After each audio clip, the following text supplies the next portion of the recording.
Oh,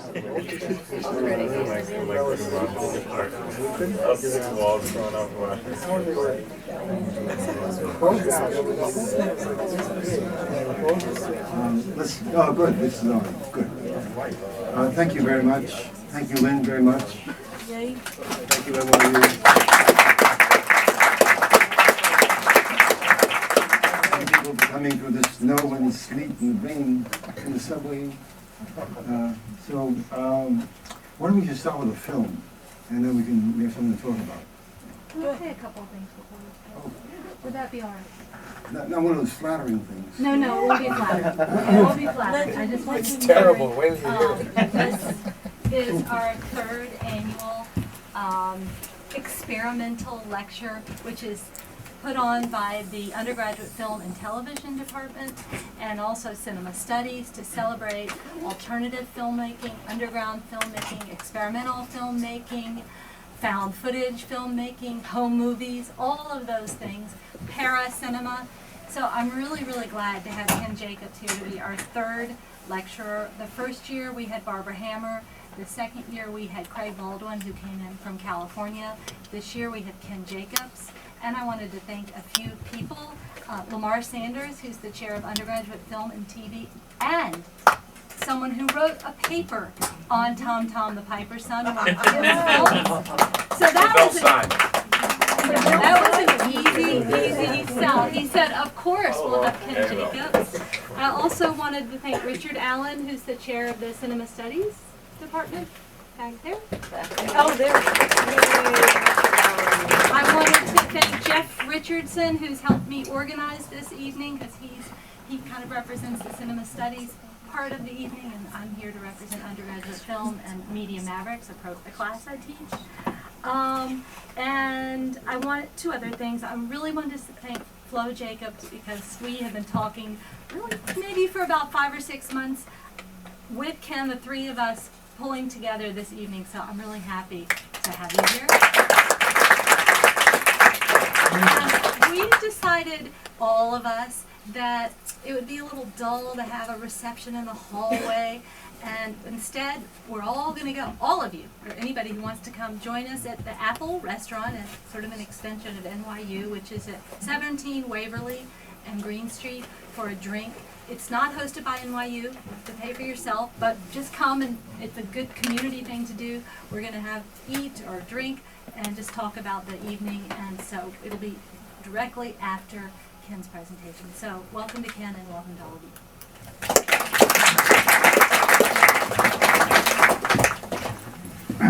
you.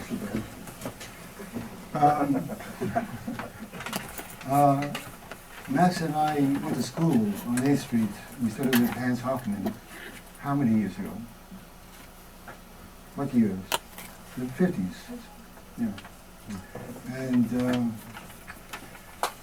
I was interested in film and painting, and more and more the film just took up all my time, money, and concentration. At the same time, my mind was mostly on painting all the time. I was thinking about painting, and I think that in some way my work has absorbed that painting, the painting ideas, the painting interests. I know that the painting ideas that Hoffman had made us aware of were, I needed some way to find a way that they could operate in cinema. And it was mostly a subconscious process. But I would wake up with an idea for this and an idea for that, and I saw that I was actually furthering this interest in what Hoffman called plasticity, a depth that was that pulled from the 2D, and more than anything suggested a powerful 3D, but in a way that I know you could hardly tell. You know, the static canvas became alive, and it was something that he, I'm sure, picked up from Cubism, and then it found its way into American abstract expressionism. Any argument with that? Huh? Okay. So here's a recent piece. Okay. A lot of the pieces are silent, some have sound.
The blinking. In the beginning, there's something about it's dangerous for some people. Some people can't take this blinking, and I try and warn them off. I really forgot to say anything to you people before, but it seems everything's okay. Okay, without the blinking isn't done to be offensive or aggressive, but to create these spatial effects. These things are not going to happen without it. Okay. What are some of the things you saw? Sometimes they're very hard to put in words. You saw movement and you saw depth. You saw a movement that was unlike any movement you've ever met with before, unless you've seen my work, which is something is moving and doesn't move anywhere. It just moves in place. Can't do it in life. Can you do it, Flo? Can you do it? Oh, she can't do it. Yeah. Any questions, first of all? No. Okay. So let's see more movies. Oh, sorry. I was wondering to what capacity you think about narrative when you're actually in the formulation stage of something like this. I mean, we kind of impose a narrative on it, if only because it plays with the vocabulary of film shared by the virtue that there are moving pictures on the screen. This imposing thing is very interesting, okay? Because people impose all kinds of things. They project. And very often, I'm sure in some of the stuff you'll see tonight, you see things that are not there. And children are completely convinced they're seeing things. And they'll speak out loud and talk about castles and all kinds of things. So there's something about this that elicits Rorschaching, and that from each individual's mind, something will come out and meet the image and join the image. That's very interesting to me. I like the idea of charging people money for the contents of their own mind.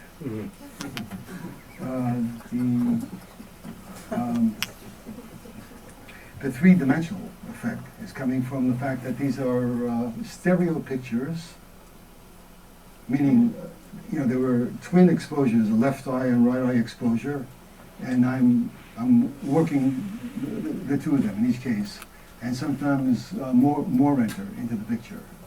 I'm going to show you something, maybe not next, but that's made from early Edison movies. Okay, let's just jump to it. Could we see the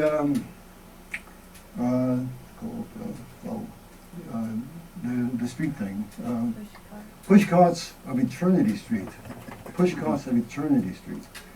And again, something filmed originally a few blocks away, really, Lower East Side. And one of these amazing paper prints that's at the Library of Congress until 1912, in order to secure a patent on a film, an ownership of a film, one left a paper print. It couldn't be projected, but it marked, the making of your film, and it sat on a shelf. And many of them sat on the shelf until sometime in the 1950s, when there was an effort to put them back on film, to re-photograph them back on film, so they could be projected again. And I got very caught up with that stuff. And this is a 10-minute work made from that. So is that ready? Yes? Okay, good. What was the name of the last film? The last film is Life with the Beautiful. The Day Was a Scorcher. The Day Was a Scorcher.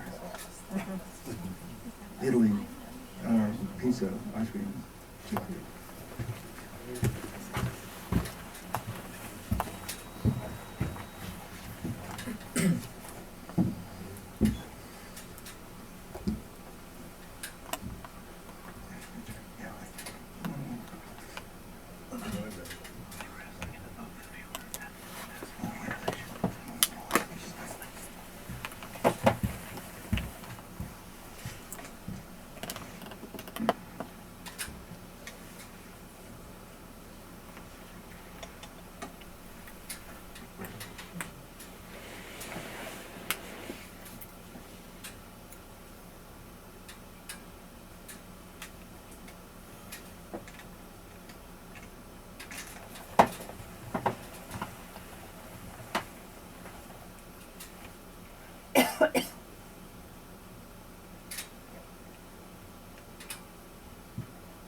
So, right off, it's different from movies, where I think the most part movies are invisible. We look through movies and we follow the story. We look at faces and we read faces, and I think that a lot of what's so-called avant-garde cinema, like the painting that preceded it, for the most part preceded it, is asking you to look at the work itself, not through it. So, contemporary painting, at least since Cézanne, is asking you to look at the painting and not through it, not at the scene, not at the cows, not at the fruits. And these films are also asking you to look at the actual thing in front of you. Again, questions or, yeah, Tom? And are they, the paper prints, are they positive prints, and are they perforated, or how did you register? I didn't do it.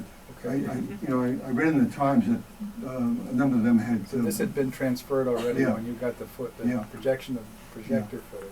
Okay. And they were very messy then, but they're better now. They've done them better. And I think you can see a lot of them online. You just go to the Library of Congress. You can see them. Also, you can see thousands of stereo images. Because stereoptic images were the TV of the 19th century. They were all over. Everybody had them. And they just went out like vaudeville when the movies came in. And the movies came in 2D only because it was so difficult to show a large number of people a 3D work. Now it's happening. Yes?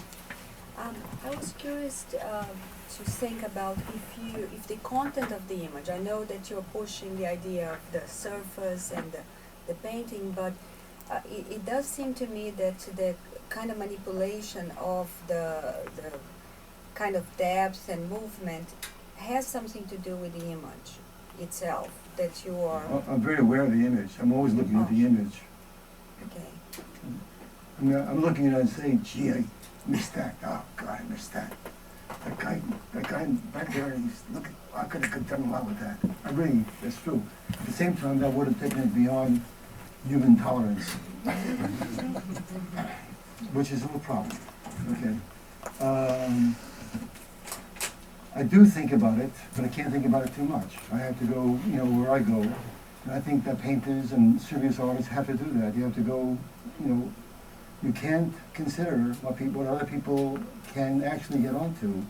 If Picasso or somebody has developed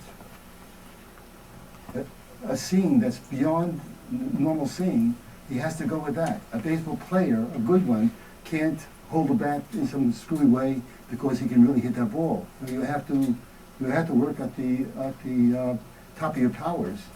And this can mean if you stay with something a long time, you're going to develop. You're going to see things that people don't see, and it becomes impossible to explain because you're going to explain in words, and it's very difficult to explain the actual visceral phenomena. Well, what does it mean to explain it anyway? You have to be able to engage with it.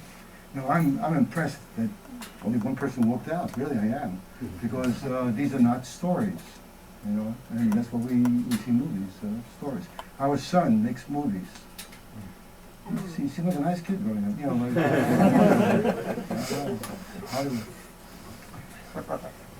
What's it mean to look through it?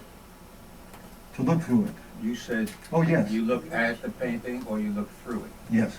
You look through the actual paint on the canvas to what it's depicting. Okay, it's mother and child, Jesus, whatever, the field, the rainbow.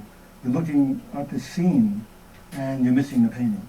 And there was when I would say that the Impressionists were also very interested in showing the scene the way we actually see it and not the way we think it. Okay. But they, I think they spurred painters of the early 20th century to go beyond that and to stop feeling that they must somehow bring the world into the painting, that the painting was enough of a world on its own terms. The painting meaning the paint itself, The paint itself on the as canvas, opposed to the yes, narrative. a rectangular, crazy, what is rectangular? So why did they feel obliged to put in a narrative? I think some did. I think most didn't. I think the narratives, the modern narratives, became surreal. You know, became strange narratives, dream narratives. They moved away from the logic we expect of stories. What do you think? What'd you say? The painters who were exploratory moved towards the surreal. That was the way that you could deal with story in some fresh, creative way. I mean, people who make movies study the story and study how people engage with the story. They study the psychological device, how it engages with the mind, the emotions. You know, to me, it's very diabolic. You know, like people giving speeches, and they mean to grab hold of your mind and take you somewhere. So I find a lot of, as much as I find many movies that are brilliant and charming, I'm fearful of movies. And I tried when I was teaching, to create a lot of fear of the movie's ability to charm. What about all those paintings at the Met? That's the question? what about the hot dog stand in front of them? You say after they ask me more. No, the question is, they're not engaging with the painting, there's a lot of engagement with the narrative. There is, but you move to the newer paintings, and they're less involved with a powerful depiction of story. Some of the depiction of stories are actually magnificent, as is movies, a depiction of story that can be magnificent. Yes. Did I do a nervous system work in your class one time? I bought the projector. I remember thing. being nervous, but I don't know. We're actually interrupting a comment because I felt, and I might get emotional trying to describe it, even though there is the obvious formalist kind of deconstruction, I felt such a powerful narrative tied to the content. And it may be my sentimental projection, but I have rarely wanted to be someplace as much as I wanted to be there. And part of it was that your narrative that you introduced, where we are as if we were there, focusing on the boy throwing the box in here. Can people hear? No. And I'm kind of choking up. But to open up, what I was very happy that as a coda at the end, you ran the film without, as it was.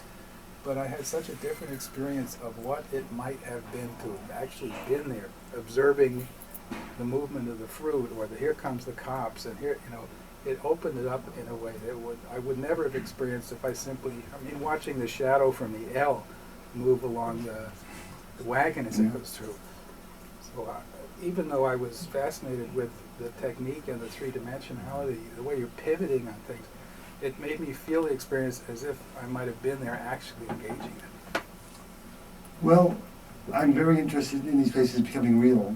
Okay, I think I said before, stereo for me brings a dimension of reality over. What's weird, but what we're used to, is the world flattened to a two-dimensional screen. That is bizarre, but we're used to it, and we learn how to read this flat thing and feel it, and then it becomes the unusual thing to actually see the dimensional world. And we know it's a trick, okay? It's all a trick. It's all a machine-allowed trick. Normal movies are, and so is stereo movies. But there we're addressing the fact that we do have two eyes, and usually sending an image, one to each eye. This is not doing that. This is depth that can be seen by a one-eyed person. The problem is that a person with one eye for their entire lives is probably not going to recognize depth.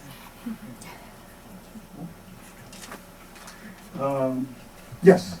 Going back to your notion of trying to deconstruct the image so that you don't become charmed by the narrative. Yeah. I'm presuming you're doing a lot of optical printing, doubling. This is being done cheaply, quickly with the computer. Okay. I don't have the patience to do the kind of thing you're talking about. And the one before? Same thing? Yes, this is all computer work. When just in talking about engagement in terms of, or disengagement, when you started, especially in the first movie, Scorching Day, when you started moving from a double vision from left to right, Yeah. you had an incredibly fluid movement, as if I'm looking at some sort of like outline, we know you track each other, but aren't you having me engage in some oniric moment, which is about me going somewhere but not, which is what we're talking about, so are not engaged in some other narrative of sort or another state. Okay. Narrative, to tell a story, is very possible. On some level, I'm thinking narrative, but not consciously. Okay. That Lower East Side scene is, you hit something, okay? It's very important to me. Okay, I'm born in 1933 in Brooklyn, and the world was not very different from this at that time. Progress was slow. People were still dressed the same way. I saw markets that were similar to this. Okay, I saw my grandmother walking around like one of these, people here. And it's important for me to revisit that space, and these people. And if you were there, you wouldn't have been able to see this kind of thing. This is artificially slowing it down and allowing you to actually take the measure of things that would just be a blur. Also, you'd be interested in. You'd be in a situation. I don't want to be hit by a wagon. The cops. Yeah, the cops are coming. I have to get out of the way. You'd be busy with all the thoughts we're busy with usually in life. But This you allows us did to introduce a narrative. contemplate. You did introduce a narrative in that there are a succession of foci for our attention that moves from the interaction with the fruit to the boy. He's a professor. He talks so low. Well, you're right here. I don't have to. No, but you develop a sequence of events in it that has their own narrative kind of progression, right? Our eye is here. Now we're looking at this event. We're looking at this event. Right. Okay. This little movie from the Edison Studios is called Move On. Okay? Wow. Move On. And the cops are coming to tell these guys, get out of here, get out of here. And they are quite desperately staying in place where they're going to go on the block and come back again, when the cops are gone. So there is a life event going on over here. There is a sequence of events that moves towards story. Yes. I wonder whether you'd speak a little bit about time. I was thinking about John Epstein when I was looking at your film, You know, and the idea of the close-up of time. Yes. A close-up of time. What can I say? It's true. Yes. This technical, the last one, you didn't have access to two different prints. Was it just you going back and forth between the last frame and The way I did this originally was to work with two prints, and I think in Tom's class one time I came in with two projectors that were special projectors that allowed one to freeze on a frame and then advance one frame at a time. So I would show all kinds of things, including this piece, with two strands of film, one or two frames out of sync with each other. The thing would go back, and you get all these spatial events and time events, and I developed a reputation for being insane. But in a good way. In a good way, yeah. Oh, they're so crazy, aren't they? Yeah. You talked before about the reaction you get from kids. I'm just curious to know if any of them found black and white an impediment. Well, yeah, I mean, our kids used to say, is this movie going to show us in color? Is it talking? I mean, they were nice kids otherwise, but they got to, they appreciated Chaplin, but they're definitely, the kids at a certain point want to be normal. This terrible thing happens. They want to fit in. Before that, you can show them anything and they'll work with anything. They'll engage with almost anything. I think that Nisi, who now teaches at NYU, who teaches video editing, the little girl, she engaged. I think she's no more than 6. She's very bright. Maybe 6 months old, and she saw the Beatles movie. What's it called? Yellow Submarine. Yellow Submarine. Okay.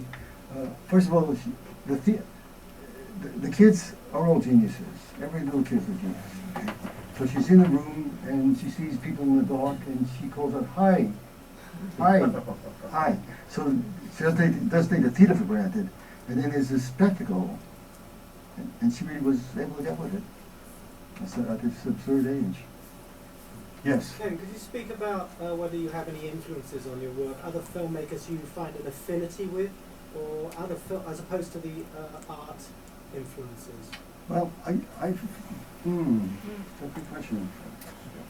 I don't think unique. Well, I admire many things I see, and I just saw a couple of films by Ernie Gehr. I thought they were wonderful. Jim Jennings. I mean, great people with their own, their own path. But I think that the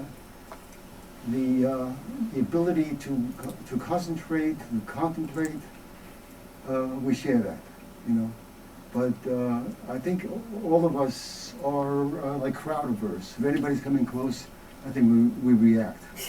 You want your distinction. It's vain, I suppose. Yes. When did you realize you could manipulate the persistence of vision?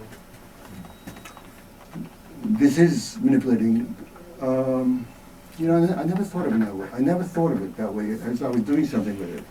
To it, I thought of myself working with it. I don't think of myself as aggressive. I think of myself as catching hold of things and playing them, seeing the possibilities. I become part of the thing. Yes. Do you like Gerhard Richter's paintings at all? I do. I'm impressed. Yeah. I wish I wasn't, but I am. Yeah. Yeah. This is a great painter. It's a great painter. It's very, very good. How about some more movies, okay? By the way, it's kind of warm in here. I opened the doors, yeah. It's a major gap. Okay, let's see, capitalism slavery and capitalism, child labor.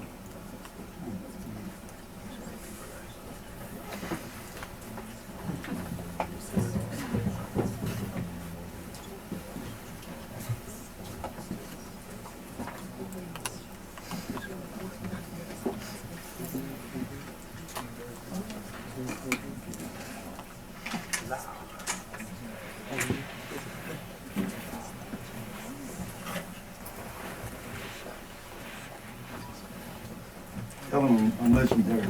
You haven't said it for 5 minutes.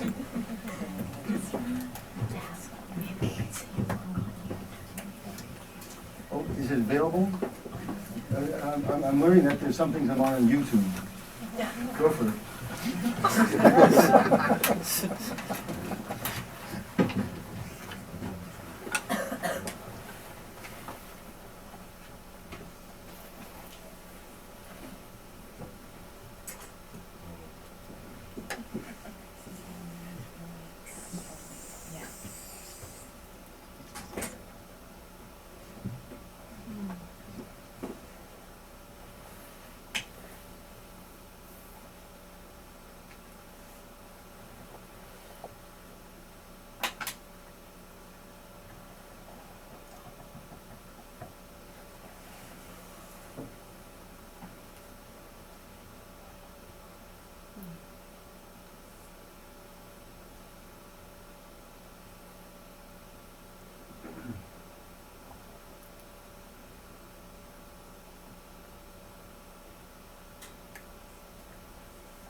and there's an area which is full of barber shops, dozens and dozens of barber shops.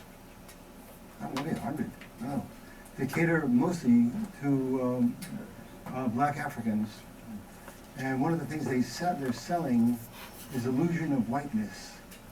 So one place has a red neon sign in front that says, "So white," in English. Another one is called Fair and White. And I titled the work Fair and White. And I went through there in the evening with a pair of little cameras that actually record HD. It's called the Vado, V-A-D-O camera, incredible camera. And went back, got back to New York and got to work in it, and thought I sent a few friends copies when it was 30 minutes. Then I sent them copies when it was 55 minutes, and it became 2 hours. So, and then 2 hours was it. I knew that that's as far as I can go. So it's intuitive, it's immersing in the work, okay, and seeing where will it take me. Star Spangled Death. See that movie? If you haven't seen that movie, that's a good movie. I shot that when I was 25 years old, in the mid-50s. And I never had the money to finish it as film. Never could finish it as film. And only, people ask me, how do you feel about video? I feel grateful for the video, okay? It allowed me to complete that film. And so now it exists as a 440-minute work. But if you've seen it, it really hangs together and it's very potent. I was, at the time, filled with the Hoffman ideas as I shot it.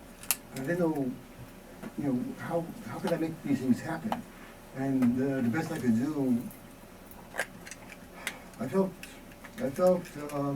sometimes that I was still working in an archaic way. It wasn't really where my head was in some ways. And I was able to film and able to get this thing together. And I also wanted to make a big statement about society, an anti-capitalist statement, and drove it through. And so there's nothing in it that I think that I don't think belabors people. I think it's really very. I admire it because I do think I have an objectivity about it. And I can see some things that it's boring. But that seems potent. Yes. This might be a silly question, but did you use a camera at all in these last two films, or is it all principal? These are found. I became very interested in the late 60s. Oh, with these paper prints that got me. I was interested in found footage before that. So Star Spangled Death is full of found footage. But then I began this other kind of examination of film that happened with Tom the Piper's Son School. And it's a 1906, 1905 film that depicts and the still stage set that depicts Tom the Piper's Son, stole a pig and away he run. And the thing was, what was so amazing about it was I couldn't follow it. I would look at this film, and I just, what the hell are these people doing? They're all running around. I can't make it out. And so they sent me into a thing of actually refilming the film and pulling out all these incidents so I could see them. Let's take a look at, I did another couple movies recently from the original material. Can we look at Return to the Scene of the Crime? A little bit. Let's see that. And yeah, that's that. I think it was that film that started me looking at early film work, very early film work, and I felt a kinship with very early films. The film that even didn't make it was made before the 20th century. I felt. No one knew where this was going to go. The movies were far from people's minds, and they were just excited about you know, wow, we got leaves on a tree, they're really shaking. We got a wave in the ocean, and it keeps happening each time you show it. You make it a loop. The wave comes. And when in time and history did things repeat? But here you could, with film, you could get some semblance of something that happened in the world and make it repeat. All right. So all these things got to me. Let's see a little bit of. That was one of the ones that wasn't working. Sorry? That was one of the ones that wasn't working. Wasn't working? Yeah, I remember it was one of the two data. And it's digidata. The digipage is not available? Yeah. Oh, shucks.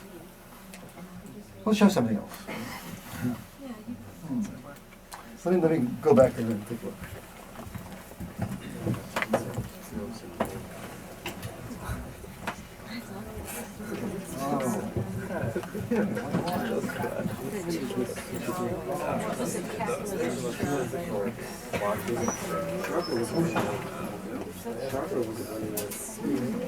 Well, we can look at the immerse since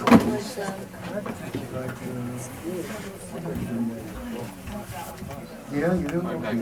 Let's take a look. Yeah. Yeah, I'll put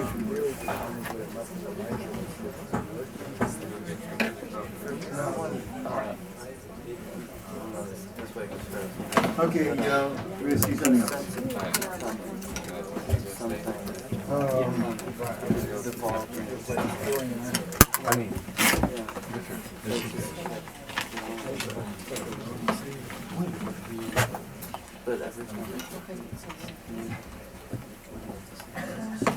Okay, so let's see this film I made with sound again from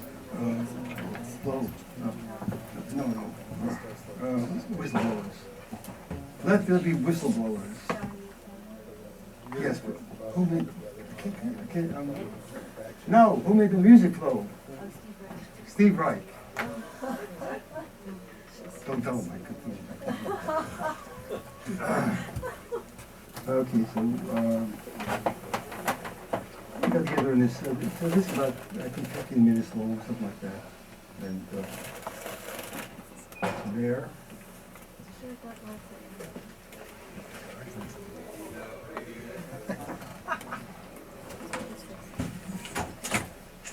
Okay, move time.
Yeah? We could go while longer. I'm sure there's a lot of questions. Okay.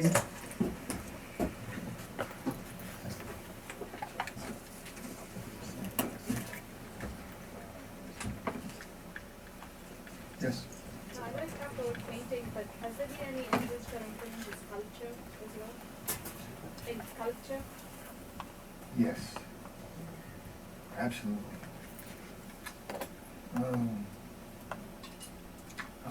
But you know, it isn't like I can think of some theories that I pour over. It's just I'm very sensitive to what's happening in space. What happens when the sculpture turns, you know, it hits me, it means something to me. For some reason I'm being reminded now of the piece that was downtown near where we live. Richard Serra. He had his piece that was, it was like office buildings, and there was a big space there. And he made a piece for it that was very, very good, like a leaning wall, okay? But the people working in the place just saw a big, you know, dirty metal thing in their way. They to use it, you know, before it came there, people moved through the thing freely. And they wanted it removed, and eventually it was. And he was very angry. Richard Serra was very angry, and he spoke about fascism.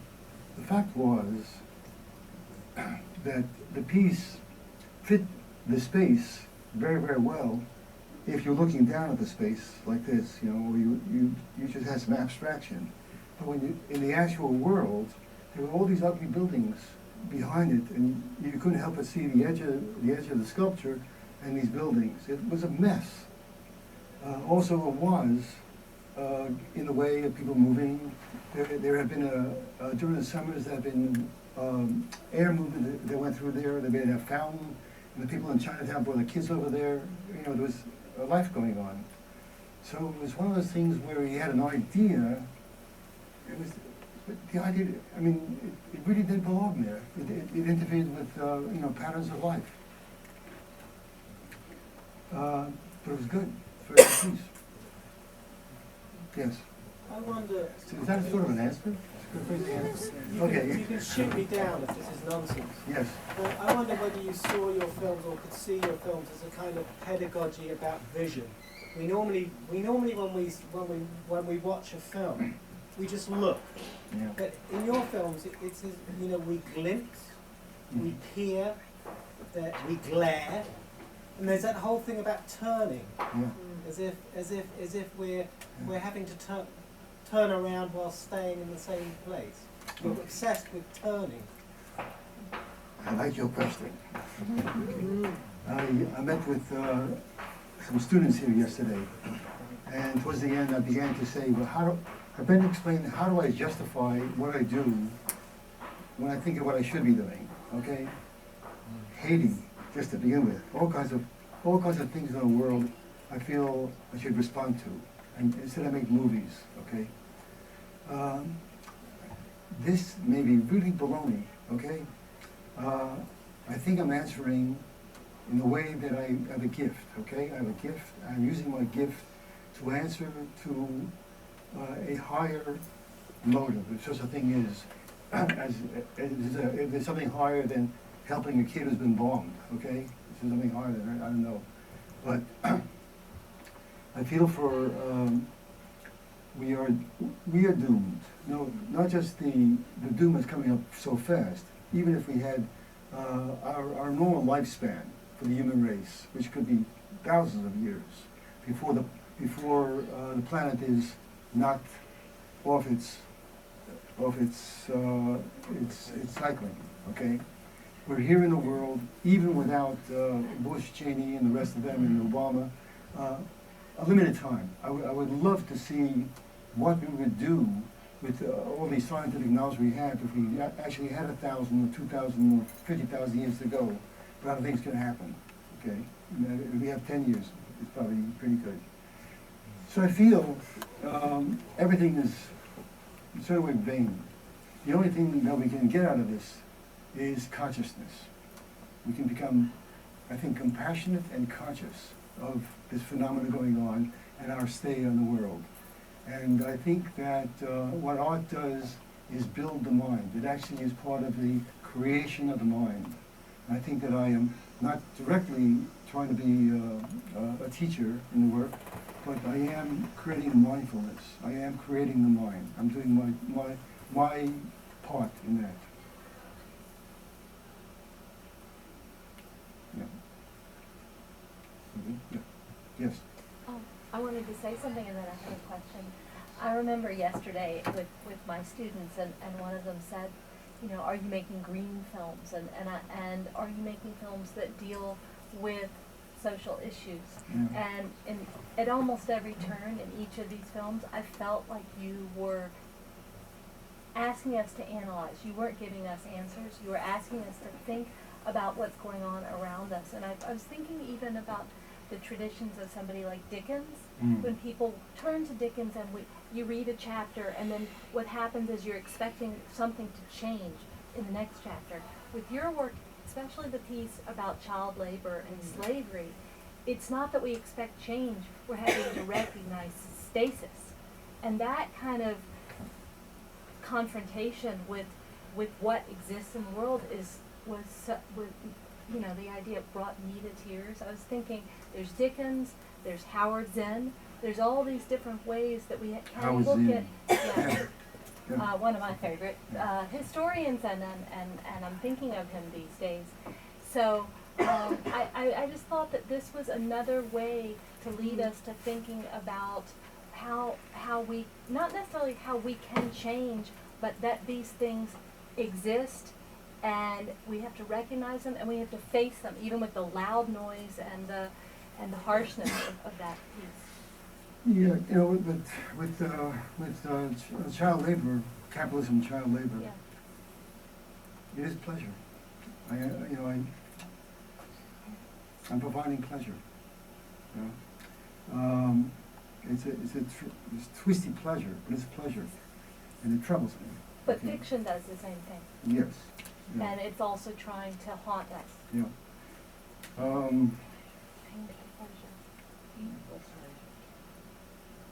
You know, I like to do more capitalism pieces. I like to work with war, except I can't work with war because it'll be exciting. I don't want to make something exciting, but I want to make something boring. I'm in the spot.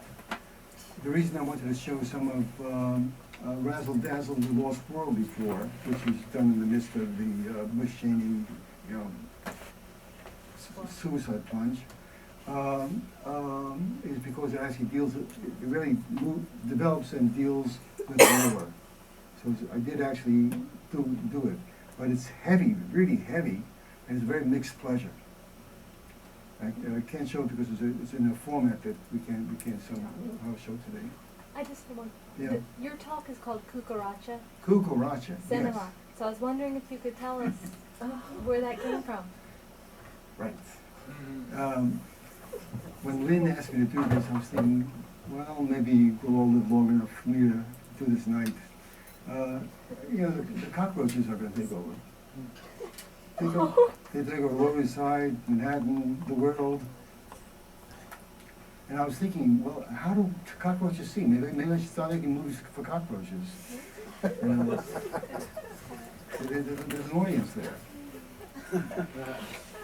Yeah. First of all, I was wondering, I might be way off. Can I interrupt you just one moment? I don't want to lose this. Okay. You mentioned Howard Zinn. I revere Amy Goodman and Democracy Now! Okay.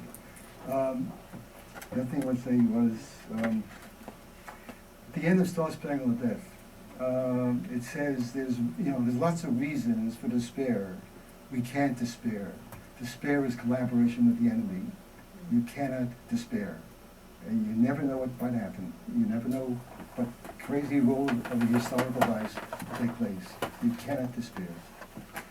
Go ahead. I know you say you're not a teacher, but I certainly feel I remember taking a summer series of lectures with you back in the days of Renee and Hallie over at the anthology called Archives.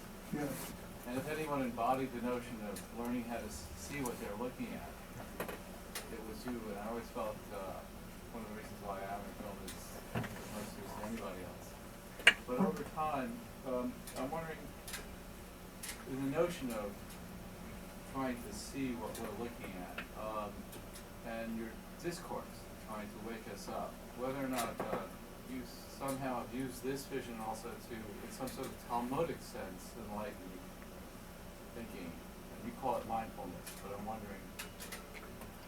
Well, the Talmud to me is, I mean, the idea of received truth, the idea of, some bobbing ceremony, all these things. This is all about sleeping. This is all about, taking what might have been live truths at one time and embalming them. I much prefer the street and to move freely and not to have any kind of strict idea of how we should regard reality or anything else. Am I making myself clear? We should be at loose ends. We can do something then. Well, I'm wondering also in Kabbalistic that the other yourself in one's mind to stay here, to stay present. Yeah, but all these things, Kabbalah and all these things, they're codified. People get into some kind of, I think, a kind of sleeping state, a kind of wakeful sleeping state. So they're honoring. I mean, the idea of God is so horrible to me.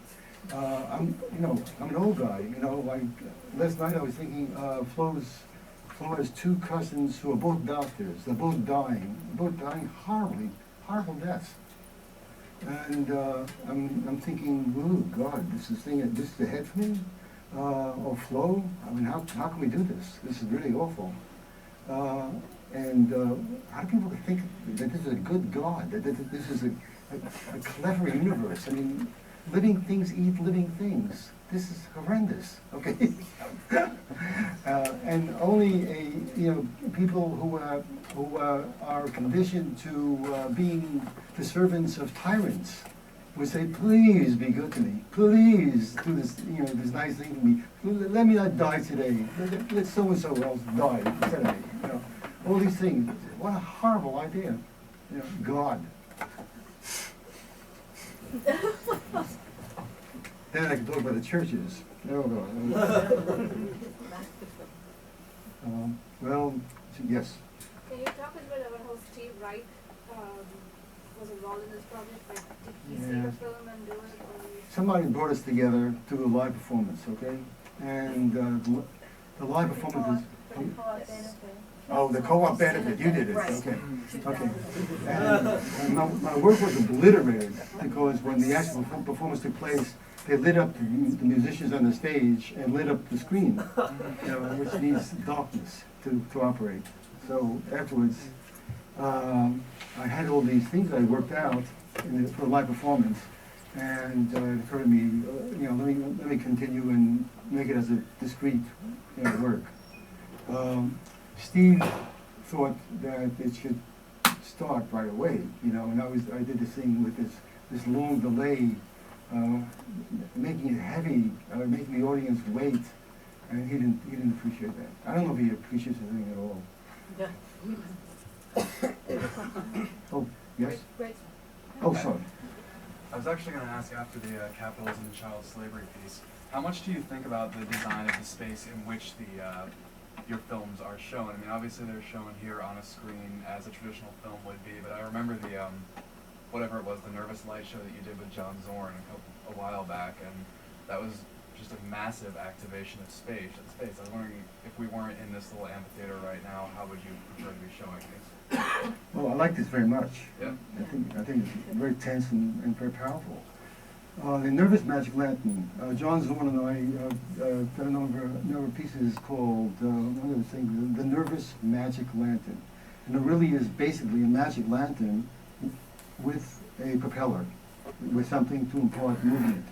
And I don't use it with film or video, but with things, and often things are painted, okay, that will operate, and crazy depth events take place.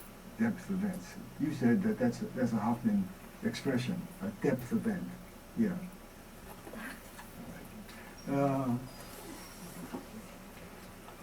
And I videotaped a number of those pieces, off the screen, do more. And we just did a presentation at the Paracinema in Binghampton, okay? People actually, young people, left the center of Paris, which they never do, and came out to the American, what used to be the American Center, and saw the work and engaged with it. It was really great. I'm taken for granted over here. Once in a while, somebody will say, will employ this thing and invite me to perform. Yeah. What do you do? Huh? Well, I would rather just as well do all these things on tape, because the tape lasts, and the performance is ephemeral, and I did many ephemeral performances for, I don't know, for 30 years, and I'd rather things be very, very precise and right and last.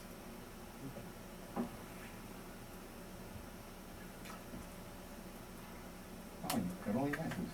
Yes, okay. It's just a comment, we've been talking here, like me and her, about how emotional your pieces are. And, there's some pieces, like the first one. I felt that that image of the pram with a boy, I felt that the movements are all rocking, and that there was a kind of cradling going on there. So I do feel that there is such a incredible uniqueness about how you react to each of those images, and it's really incredibly moving. And at some points, for instance, in the last piece, I felt there were these emotional moments, and then there were more analytical moments, more like I'm going to show you, moments of this film, areas of this film, personages that are important. And it seemed a little bit like a catalog of all the possibilities in the film, ending with the tunnel and the circle. But I guess the emotional thing is this affect. I wouldn't call it narrative exactly, because there's no development, but there is a hint. Yeah. A hint of it's very strong. The world keeps me emotional. Daily events, too much. And I absolutely do see all this work, all this life that took place in front of the camera, emotionally. It means a lot to me. All these things they're real. Working with the Mona pieces, I did something called Neo Ghetto Fish Market, 1903. And that's, again, Lower East Side, the ghetto, the Jewish ghetto. And it's, for me, I'm somebody who's taught, my first language was Yiddish. My grandparents raised me, and they didn't know English. So touching upon the world means a lot to me. Yes? Are there, related to that question, are there always human beings and human figures and gestures in your film? No, because sculpture was brought up before. Architecture. These things are powerful. This open door is very, very powerful to me. This thing that pulls away from that wall. I could work with this. Yes. Obviously, it's easier for you to edit in digital today. Yeah. Do you miss film? Yeah, I love film, but I don't miss it. Do you miss some of the... No. I'm dyslexic, which didn't help, okay? Where the hell was that piece of it? Okay. So having everything contained is so wonderful, okay? Our house is full of junk, and when I was doing these physical things, I needed everything available to me. So I once had a wonderful collection of broken umbrellas, bought from New York streets after the rain, and she made me get rid of it. So there's problems. This is better.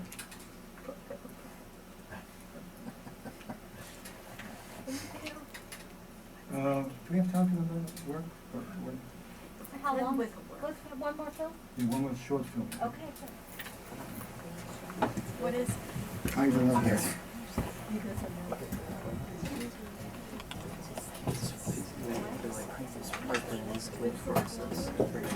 Okay, good night. Once it gets to a certain size, This is. Oh yes, that's very good. That's good. Good. That's nice. So it's like, yeah, yes, that thing would sound, the rest of the time, and so when we come in.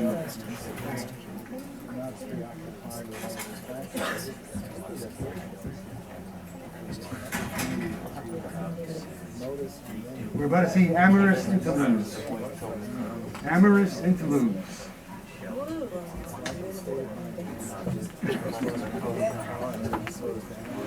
Nobody here cares about amorous? Oh, no.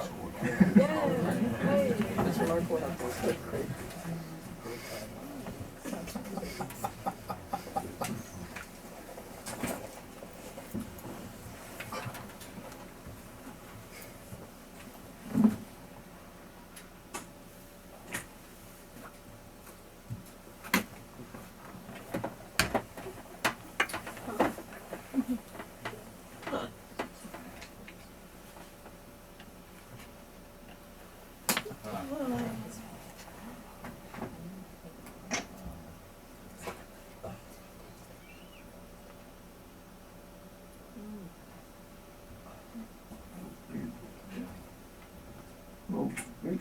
What was that connection? The sound. Oh, there it is. Okay. 6.5 years.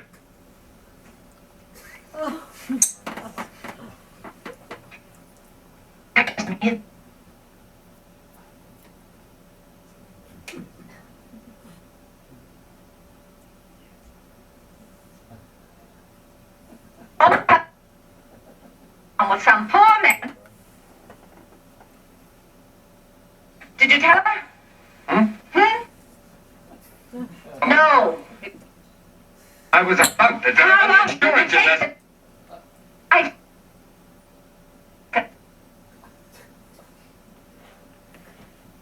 Oh, Nick. Tell her. Picking on poor Adam.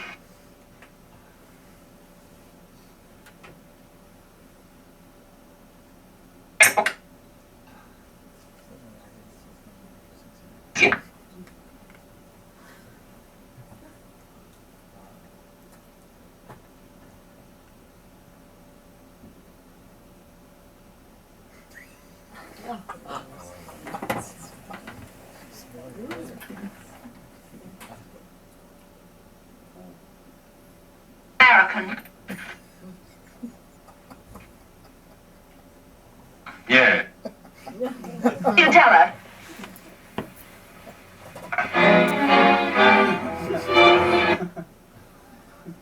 Good night.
about that.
last one.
Thank you, wonderful audience. Thank you very, very much. I wanted to thank Ken for spending yesterday with our students and today with all of us. It was really wonderful.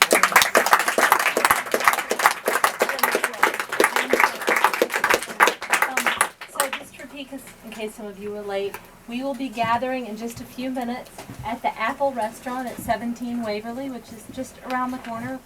If you get there before I do, just say that we have a reservation. It's under my name. There's for 20 people, so we have plenty of room. And I hope you'll join us. And you're paying for everybody? No, everybody. NYU is paying for the two of you. All right. Nice try. That's old school. Yeah. That is old school.